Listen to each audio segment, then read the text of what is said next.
So it is Friday and we are talking cars, and joining us this morning to give us some insight into the Audi A1 and the Mercedes Vito are the two car gurus from OverDrive TV.co.za, Gavin and Chiro. Good morning, guys. Morning, Morning, Ian. Lovely. So I like, two cars, they're worlds apart, the Audi and the Mercedes Vito. Yeah, I think, you want to start with the Audi first? Yeah, I think the thing with the Audi A1 is Volkswagen and Audi are continuing their corporate ethos of world domination. They obviously don't mind if you buy another car, as long as it's one of theirs. So if you can't bear to be amongst the hordes of Polo drivers out there who always seem to get in my way when I'm driving on their way to Varsity or wherever they're going, so if you can't bear to be another Polo driver, the A1 is definitely for you, and it will certainly catapult you into a completely different style sphere. I mean, it's a really, really good-looking car. It's the sort of style that I think is usually reserved for architects and people who are good with colours. And so, I think it makes a wonderful alternative to the Polo, and it certainly does say something about you as a car.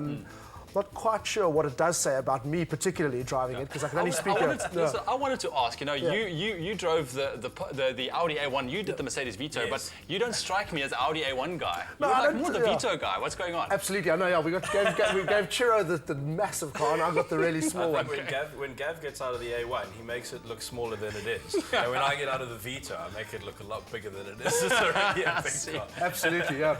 But as I say, I'm not really sure what it's saying about me, because when I'm driving it, it feels exactly like an Audi should. It's solid, it's planted, it's really quick, the version we've got. And when I get out, I can't help but think, wow, that is really, really small. I even had a woman scowl at me in one of those giant mini Countrymen. She sort of drove past, looked at me. So I don't know, I must look like a bit of a Burke in it, but I'm sure it's for a lot of people who aren't of my physique, might look really stylish, and it's a great little car. It really is. It's such a hoot to drive.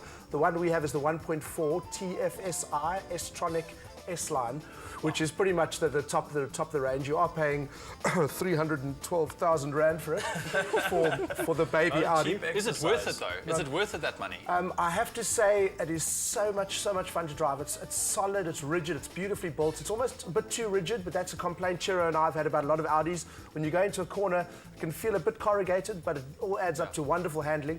I don't even think they need an S version of this car. This is all of the Audi A1 you'll need. It gets to 100 in under 7 seconds, doesn't stop till it gets past 220 k's an hour, and it just feels like you're riding in a really small cannonball with windows. So yeah, it's wonderful. As I say, when I'm in it, I love it. When I get out, I think, oh. Okay, but inside's great. Yeah, essentially it's a Polo for people who can afford to play actual Polo on horses. That's what it is. Yeah.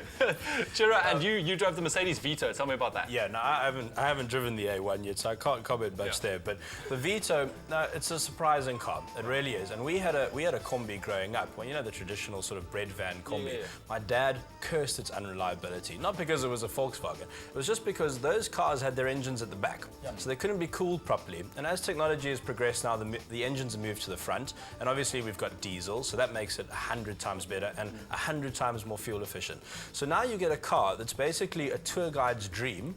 It's expensive. you can fit 8 people in there comfortably though.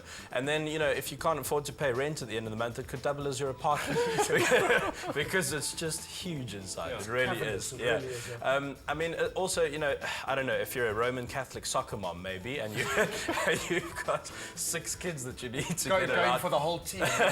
Maybe you need to move the whole team. Also a good option. Every single seat has a proper seat belt, so everyone's safe in there. And then with all 8 seats up, you still have huge leg room, and there's a massive boot as well at the same time. Yeah, the boot's huge, and because it's so tall, you could just stack up about 16 kids worth of soccer kit in there. Soccer mom's dream. Exactly, you'll be fine. It's also got a nice little passage between the 2 front seats, so if they're misbehaving, you just get up and run to the back. And put an autopilot or what? Exactly, yeah. And a robot. All right, lovely. So things that you really liked about the Vito?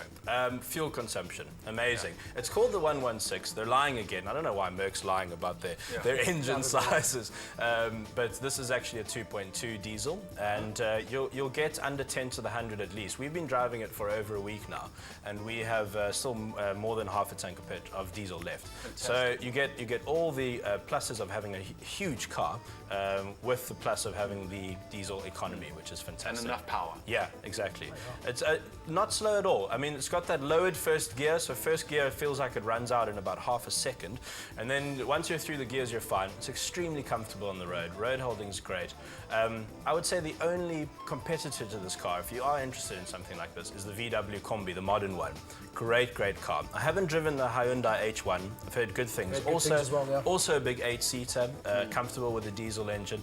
But between the Merc and the Combi, you can't go wrong. Yeah. Awesome, awesome. Guys, thank you so much for joining us on Expresso this morning. Always a pleasure. Nice. Thank you. Guys, log on to Facebook and tell us what your favorite car is. And also, if you do have an opinion about either the Audi A1 or the Mercedes Vito, please send those comments.